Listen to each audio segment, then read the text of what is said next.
현대 사회는 지식사회라고 하죠. 지식사회라고 하는 것은 지식이 이끌어가는 사회라는 그런 뜻입니다. 지식은 대단한 힘이고 능력이 됩니다. 세상에 지식만 있어도 상당한 힘과 능력을 발휘할 수 있습니다.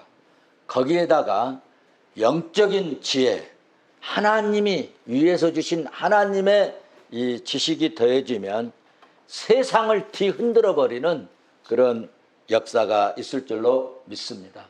누가 그랬습니까? 바울 사도가 그랬고 불황무식했던 베드로 사도도 그리하였습니다.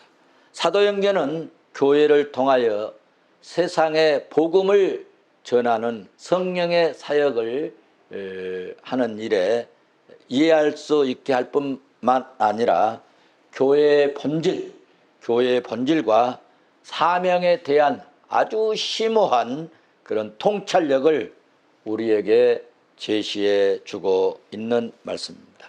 주님이 우리에게 맡겨주신 사명을 우리가 잘 감당하기 위해서는 하나님이 위에서부터 우리에게 지혜를 주실 때 우리가 사명을 잘 감당할 수 있게 될 줄로 믿습니다. 주의 일은 하나님이 주신 지혜로 해야 합니다. 그러면 어떻게 하면 하나님의 지혜를 얻을 수 있을까? 기도할 때 하나님이 지혜를 주십니다. 학문이 없고 가방끈이 짧아도 기도하면 여러분 하나님이 지혜를 주십니다. 어린 아이들도요 기도하면 학문을 잘할 수 있는 지혜를 주십니다. 어른들이 기도하면은요 어른들에게는 삶의 지혜를 주십니다. 야고보서 1장 5절에서 말씀하셨어요. 너희 중에 누구든지 지혜가 부족하거든 모든 사람에게 후히 주시고 꾸짖지 아니하시는 하나님께 구하라 그리하면 주시리라 말씀하셨습니다. 그렇습니다. 구하라 그러면 하나님이 뭘 주신다고 그랬어요? 지혜를 주신다는 이야기입니다. 말 못하는 사람이 기도하고 믿음으로 살면은요 말도 참 은혜스럽게 잘 하게 됩니다. 하나님은 어떤 자를 세워서 일하시는가? 사도행전 6장 3절 말씀 보시니까 형제들아 너희 가운데 성령과 지혜가 충만한 칭찬받는 사람 7을 택하라. 우리가 이 일을 그들에게 맡기고. 누구를 택한다고요? 지혜가 충만한 사람. 누구에게 일 맡긴다고요? 지혜가 충만한 사람들에게 택하여서 그 일을 맡기겠다는 이야기입니다. 하나님이 일을 시키실 때는요 하나님은 우리의 마음과 생각을 꿰뚫어 보시기 때문에 언제든지 일꾼을 세울 때 하나님이 지혜 없는 자는 지혜 있게 하게 하시려고 기도하게 하십니다. 안 하잖아요. 빼내십니다. 누구에게 일 맡긴다고요? 지혜가 충만한 자에게. 자, 그러면 이 지혜를 그러면 어떻게 얻을까? 우리도 지혜를 얻고 지혜롭게 살고 싶고 지혜롭게 일하고 싶은데 어떻게 지혜를 얻을까 할 때 여러분 기도하라는 것입니다. 기도할 때 지혜를 주십니다. 기도하면 지혜를 주시고 능력을 주시고 성령 충만함을 주신 줄로 믿습니다.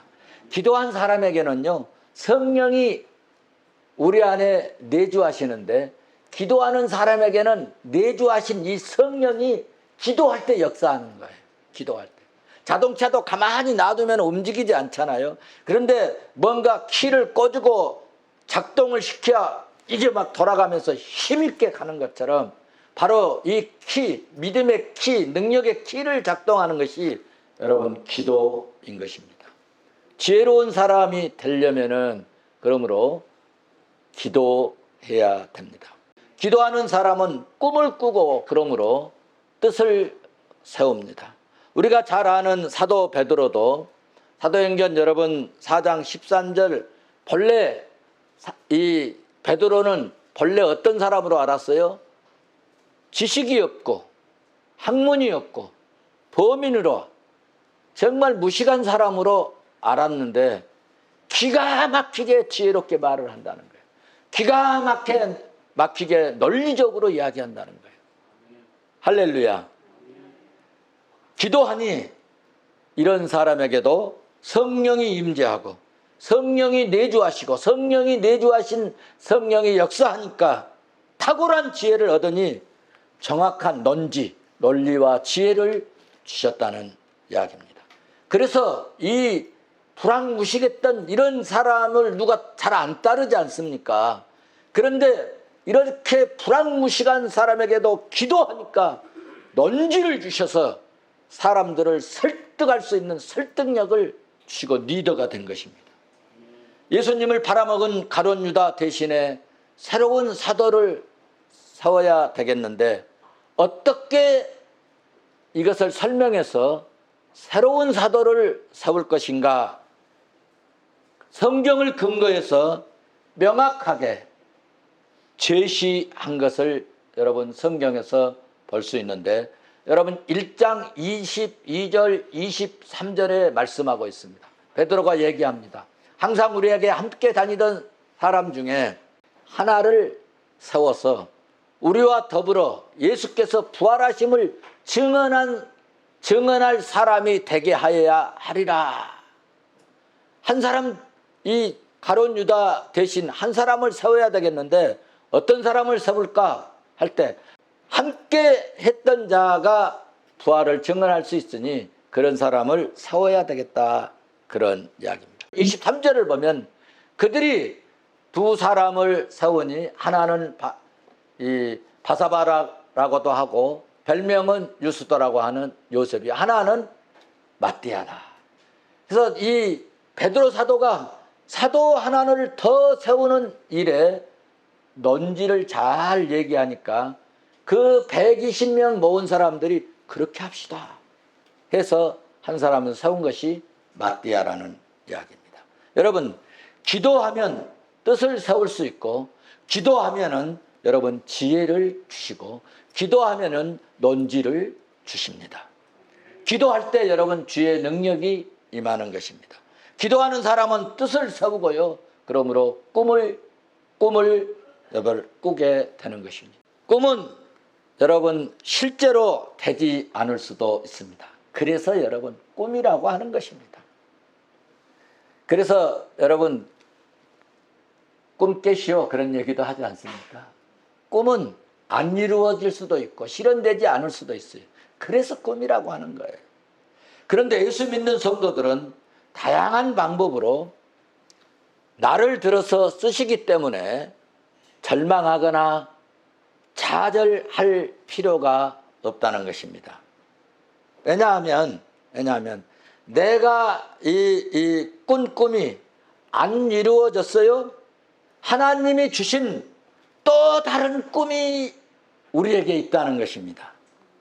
이것을 기억하시기를 바랍니다. 스위스에 아주 유명한 헨리 투던트라는 아주 유명한 은행장이 있었습니다. 그는 전 세계를 석권하고 있는 당시 황제 나폴레옹이 있었는데 나폴레옹을 만나가지고 우리 스위스하고 경제협력 조약을 맺어가지고 경제적인 부를 내가 확실하게 이루어봐야겠다 하는 이런 꿈을 가지고 꿈을 꾸고 소원을 가졌습니다. 그런데 어느 날 스위스 이 나라에서 경제 이 사절에 임무를 띠고 이제 프랑스 파리로 가서 나폴레옹을 만날 수 있게 되는 기회가 됐습니다.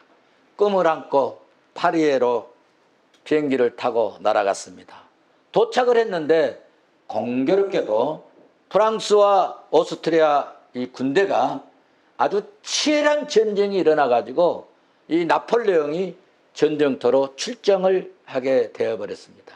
그러니 이 투넌트의 이 꿈은 완전히 산산조각이 나버린 것이죠. 그러나 이 투넌트는 실망하거나 낙심하거나 좌절하지 않고 치열한 이 전투를 하는 이 전쟁터로 갔습니다. 막 총성이 울리고 포탄이 막 머리로 날아다니는 전쟁하는 모습을 한 편의 영화를 보는 것처럼 구경을 하고 마침내 전쟁이 끝났습니다. 그런 전쟁터에서요, 죽은 시체들과 피투성이가 되어져 가지고 넝그러져 있는 이런 수많은 사람들을 바라보면서 전쟁의 참혹함과 인간의 생명의 허무함을 뼈저리게 느끼게 되고 깨닫게 되었죠. 그래서 전쟁이 끝났지만은 그는 거기 남아서 오랜 기간 동안 의사들을 돕고 간호하고 부상병들을 처리하고 시체들을 치우는 작업을 했습니다. 나폴레옹 황제를 만나는 꿈은 완전히 깨지고 경제적인 부를 획득하겠다는 꿈은 산산이 깨지고 실현되지 못했지만 그는 전쟁터에서 고향으로 돌아가면서 새로운 꿈 하나를 가슴에 새겼습니다. 그것은 평화에 대한 꿈이었습니다.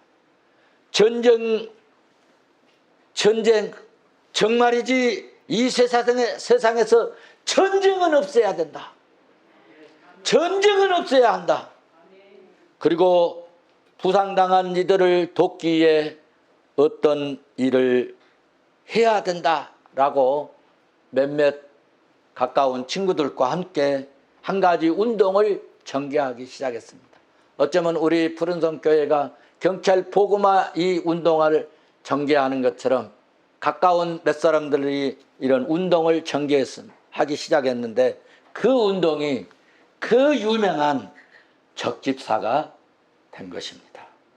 그래서 그는 노벨 평화상을 수상을 했고요. 적집사 이 귀는 스위스의 이 귀와 색상과 배치만 다르지만 똑같은 그 나라의 국기가 된 것입니다. 그는 스위스뿐만 아니라 전 세계에 평화를 심고 싶어 했던 이 꿈을 실현하는 기적의 사람이 되었습니다. 그는 하나의 꿈이 산산조각이 나고 끝났을 때 거기서 자살하거나 낙담하거나 포기하지 않고 믿음으로 새로운 꿈을 꾸기 시작한 것입니다. 그가 가졌던 이전의 꿈보다 더 이대하고 아름다운 꿈이었던 것입니다. 예수님을 따라 다니던 제자들에게도 꿈이 있었습니다. 예수님께서 억압당하고 핍박당하는 백성들을 위해서 그리고 핍박의 나라 로마 제국을 깨부셔버리고 이렇게 핍박당하면서 신음하고 있는 유대민족을 해방시킬 것이라는 이 선지자들의 예언처럼 그들은 간절한 민족의 꿈이 있었죠. 그런데 어느 날 예수 그리스도가 나타났습니다. 안진뱅이를 일으킵니다. 여러분, 떡덩이 5개와 물고기 2마리로 5,000명, 장정열만, 여자, 남자, 또 어린아이들까지 포함하면은 2만 명 이상 되는 수를 여러분 떡덩이 5개와 물고기 2마리로 먹였습니다. 할렐루야. 죽은 자도 살리셨습니다. 그러니 이분이야말로 이 나라 이 민족을 살려낼 메시아고 구원자이시고 로마 저 세력을 완전히 깨부셔버릴 왕이로다 생각을 한 것입니다. 이것이 제자들과 따르는 성도들의 꿈이었습니다. 그리고 제자들은 내가 이렇게 3년간 예수님 따라다니니까 예수님이 왕이 되시면 나도 한 자리 주시지 않겠나? 나도 한 자리 해먹지 않겠나? 이런 야망이라고 할까요? 꿈이라고 할까요? 이런 기대감이라고 할까요? 그런 생각이 있었음이 틀림이 없었습니다. 예수님이 말씀을 합니다. 무엇을 구하느냐? 물어요. 7절에서 우리를 하나는 주의 우편에 하나는 우리 좌편에 앉게 해주셔서 이렇게 이야기를 합니다. 그때 예수님께서 하신 말이 너희 구하는 것이 잘못되었다 라고 말씀을 하십니다. 여러분, 이런 제자들의 꿈이 예수님께서 십자가에서 죽어버리심으로 완전히 깨져버리는 겁니다. 왕이 되실 분이 십자가에 달려 죽어버렸습니다. 그러니 그 꿈이 어떻게 되겠습니까? 산산이 깨져버립니다. 완전히 깨져버리고 완전히 무너져 버렸습니다. 그들의 꿈도 이제는 허망하게 되어버리고 사라져버리게 되었습니다. 그래서 제자들은요, 꿈이 깨져버리니까 335 성경에 이렇게 표현하고 있습니다. 335로 모여서 고향으로 갔고, 어떤 제자들 둘은 엠마오로 자기 고향을 향해서 갔다고 말씀하고 있습니다. 그런데 여러분, 한 가지 소문이 퍼지게 시작했죠. 예수님께서 다시 살아나셨다는 소문입니다. 할렐루야. 그래서 흩어졌던 제자들은 다시 예루살렘으로 막 뛰어옵니다. 모이기 시작합니다. 그래서 부활하신 예수님을 만나고, 난 이제 예수 그리스도를 위해서 생명을 걸고 생명을 바칠 거야 하고, 여러분, 부활하신 예수님을 따르기 시작했습니다. 그리스도께서 십자가의 죽음이 제자들에게 꿈의 이 소멸이라면, 예수 그리스도의 부활은 여러분 새로운 꿈의 부활이었습니다. 그래서 제자들은 좋아서 신나서 재미있게 기쁘고 즐겁고 감격스럽게 예수님을 40일 동안 따라다녔습니다. 그리고 마음에 확정을 했습니다. 마음에 작심하고 마음에 확정을 했습니다. 어떻게? 주님만 따라다녀야 되겠다. 그런데 예수님께서 40일 있다가 하늘로 구름을 타고 훌쩍 올라가셔 버립니다. 승천해 버렸습니다. 얼마나 허전했겠습니까? 얼마나 허무하겠습니까? 우리도 여러분 신앙생활 하다가 보면 이렇게 믿고 이렇게 간절하게 소원했는데, 이렇게 기도했는데, 이렇게 내가 금식까지 하면서 기도했는데, 이렇게 몸 바쳐서 물질 바쳐서 섬겼는데, 여러분 뭔가 이루어지지 않고 소원이 산산이 깨져 버릴 수도 있다는 이야기입니다. 그럴 때마다 우리는 좌절하거나 낙심하지 말 것은, 오늘 제자들처럼 주님이 하신 말씀을 믿고 약속을 믿고 기도했던 제자들을 본받을 수 있기를 바랍니다. 환난을 지금 당하고 있습니까? 어려움을 당하고 있어요? 주님이 말씀하셨어요. 요한복음 16장 33절에서 담대하라. 내가 세상을 이겼노라. 여러분, 세상을 이기신 예수 그리스도께서 오늘 우리를 돌보주시고 지켜주시고 앞서서 싸워주시는 줄로 믿습니다. 빌립보서 4장 여러분 6절에 여러분 염려하며 사는 우리 성도들에게 이런 말씀을 해주세요. 아무것도 염려하지 말고, 한번 받아서 합시다. 아무것도 염려하지 말고 다만 모든 일에 기도와 간구로 기도하는데, 어떻게 기도하냐? 감사함으로 하나님께 기도하라. 여러분, 하나님이 말씀해 주셨습니다. 여러분 염려가 있으세요? 내일 염려 있어요? 내일 걱정이 있어요? 저도 염려도 있고 걱정이 있어요. 그런데 하나님께서 이런 주신 말씀을 붙잡고 하나님 어떻게든지 해결하시겠죠. 하나님이 어떤 모양으로도 해결하시겠죠. 아무것도 염려하지 말라고 말씀하셨습니다. 그리고 감사함으로 아뢰라. 감사함으로. 어떻게 기도하라고요? 감사함으로. 할렐루야. 자, 그러면 성도 여러분, 하나님은 우리에게 기도할 것을 강권하셨을까? 왜 하나님은 우리에게 기도할 것을 강권하셨을까? 이유, 첫째로 여러분, 기도해야 우리가 영향력을 끼칩니다. 기도하지 않는 사람들은 세상 사람들하고 가서 놀면 똑같이 합류해버립니다. 세상 사람들의 문화, 세상 사람들의 영향을 그대로 따라 행합니다. 세상의 유행 따라 삽니다. 그런데 기도한 사람은요, 세상 사람들에게 합류하지 않습니다. 영적으로 말입니다. 문화의 영향을 받지 않고 우리 기독교 문화를 우리가 그들에게 전수하고 우리의 영향을, 선한 영향을 끼칠 수 있는 사람이 될 수 있다는 이야기입니다.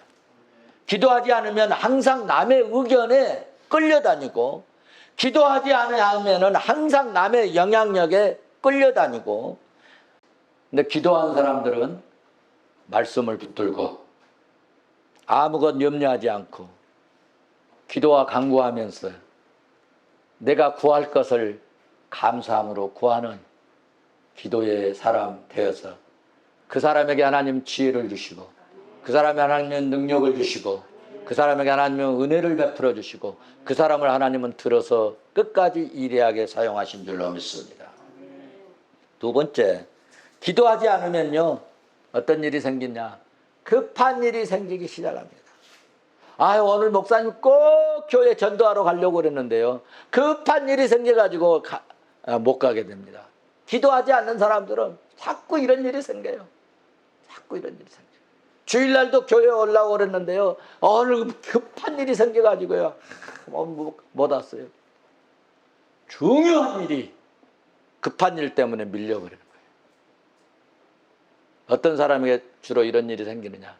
기도하지 않는 사람에게 주로 이런 일이 생긴다는 것입니다.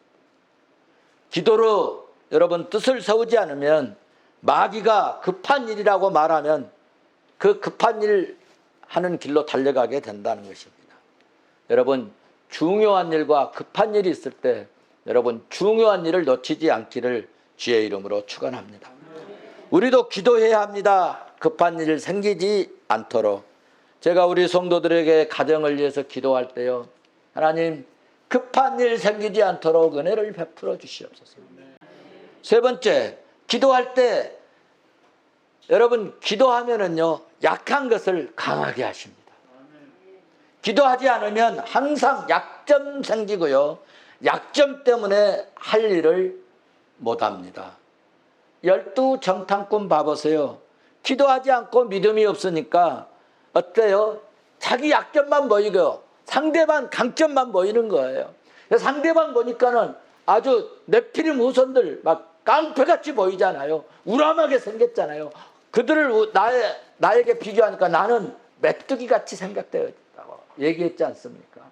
그리고 보는 눈이요, 지혜가 없으니까 저 땅은 망할 땅이야, 저주받은 땅이야, 농사 안 돼, 가면 죽는다, 우리 가면은 망한다, 죽는다, 이런 거 아닙니까? 그런데 기도하고 믿음 있는 이 정탐꾼 2명은 똑같은 현장, 똑같은 장소, 똑같은 시간에 똑같이 바라보았는데도 생각이 다르고 보는 안목이 달랐잖아요. 그래, 맞습니다. 저들은 우리보다 장대합니다. 네피림 자손들이고 대단하게 보입니다. 그런데 우리가 자세히 보니까, 영적으로 보니까 저들은 하나님이 안 계십니다. 저들은 섬기는 하나님의 신이 안 계십니다. 그런데 우리는 하나님의 신이 계시니 우리가 가면 이깁니다. 갑시다, 가나안으로. 그래서 여러분, 누구의 말, 누구의 생각, 누구의 의견이 이겼습니까? 2분이 이겼어요. 숫자적으로 적지만 여러분, 믿음이 있고 기도하는 사람의 영향력이 승리로 이끌어간 줄로 믿습니다. 제자들을 봐보십시오. 주님이 눈에 안 보여요. 그래도 기도한 자에게 하나님은 성령으로 역사해 주십니다. 지금 당장 여러분 허탈감에 빠지고 실망감이 들어도 제자들은 여러분 기도했습니다. 여러분 정말 왕 되시고 이 정도면은 이 지금 로마 제국들 완전히 쓸어버릴 수 있다. 이렇게 하나님께서 이렇게 능력 주시고 죽은 자 살리시고 안진병이 일으키고 말 이렇게 먹을 것 없는데 먹여주시는 이런 분이 계시면은 정말 충분히 왕이 되실 만하다. 그리고 따라다니듯 죽었죠. 한번 실패했죠. 또 부활하셨으니까 이야 신이 났죠. 대단하다. 정말 기분이 우리말로 째진 거 아닙니까? 그런데 또 하늘로 샥 올라가시. 얼마나 허망하겠습니까? 허탈감이 빠지지 않겠습니까? 제자들이 하늘을 쳐다볼 때 그래서 천사가 말해줍니다. 1장 11절 보면은 제자들이 하늘을 쳐다보면 주님이 올라가시. 그러니까 천사들이 하는 말이 있어요. 하늘을 쳐다보느냐? 너희 가운데 하늘을 올려가신 이 예수는 하늘로 가심을 본 그대로 오시리라. 할렐루야. 왜 하늘만 쳐다보느냐? 본 그대로 오시리라. 예수 믿는 우리들은요, 좌절해도 안 되지만 항울감에 빠져 있어도 안 되는 것입니다. 항울감에 도취되어 있어도 안 됩니다. 초대교회 성도들과 제자들은 어떻게 기도했습니까? 오늘 본문 14절에서 더불어 마음을 같이하여 오로지 기도에 힘쓰더라. 아멘. 여기 마음을 같이 했다는 것은요, 한 목적을 가졌다는 거예요. 한 목적. 한 목적을 가지고 전혀 기도에 힘을 썼습니다. 힘썼다고 하는 말은 하나님의 뜻을 이루기 위해서 여러분 자기 자신의 의지를 포기했다는 이야기입니다. 여러분 이렇게 자기 자신의 의지를 포기해버리고 하나님의 뜻을 이루기 위해서 기도할 때 어땠습니까? 성령이 오셨습니다. 성령이 임하였습니다. 불이 해같이 갈라지는 성령이 오셨습니다. 방언이 터지고 말이죠. 능력이 나타나고 말이죠. 기적이 일어나고 말이죠. 그렇게 십자가에 달릴 때는 다 도망갔던 사람들이 성령이 임하니까 강하고 담대한 믿음의 증언자들이 된 거 아닙니까? 여러분 우리 교회도 이렇게 기도했으면 좋겠습니다. 자신의 의지를, 자신의 생각을 포기하고 우리 교회도 이런 기도가 필요합니다. 이렇게 기도하면 사랑하는 성도 여러분, 원망이 희망이 되고요. 이렇게 기도하면 염려했던 것이 마음의 평안이 임합니다. 우리가 이렇게 기도하면 불평이 감사하게 되고요. 슬픔이 기쁨이 될 것입니다. 자신의 의지를 포기하고 뜻을 정하여 기도하면 여러분 성령이 임하고 성령이 충만히 내 가슴 속에 자정하실 것입니다. 성령이 임하고 여러분 내 가슴에 성령이 내주하시면 이상하게 우리의 마음이 변화가 일어나 새 사람이 될 줄로 믿습니다. 사랑하는 성도 여러분, 새 사람이 되는 것은 하나님의 뜻을 이루기 위해서 강하고 담대한 이 믿음이 우리에게 발산되고 생산되고 일어나게 될 줄로 믿습니다. 저도 원래 참으로 정말 부족한 사람이었습니다. 성경을 어떻게 읽어야 될지를 몰랐습니다. 또 여러분 어떻게 해야 목사가 되는 것이냐고 묻기도 한 사람입니다.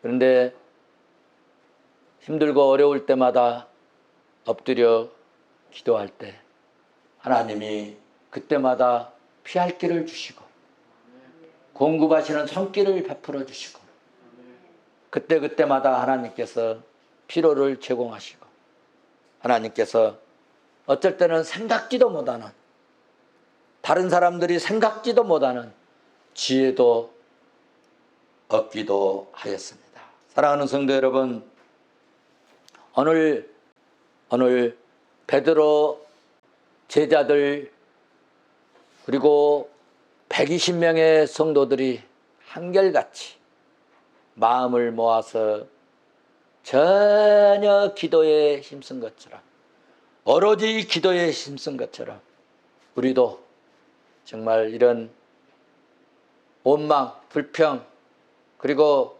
조바심, 염려, 근심, 걱정 있을 때 이런 거 물리칠 수 있는 비결이 있는데 오로지 기도해서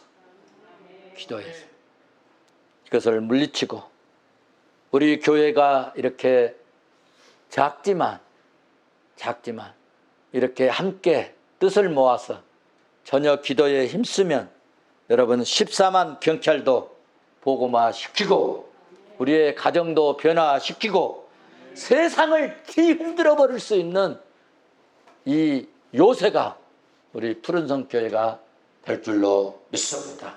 우리 마음 모아 함께 기도하는 교회 될 수 있기를 주의 이름으로 축원합니다.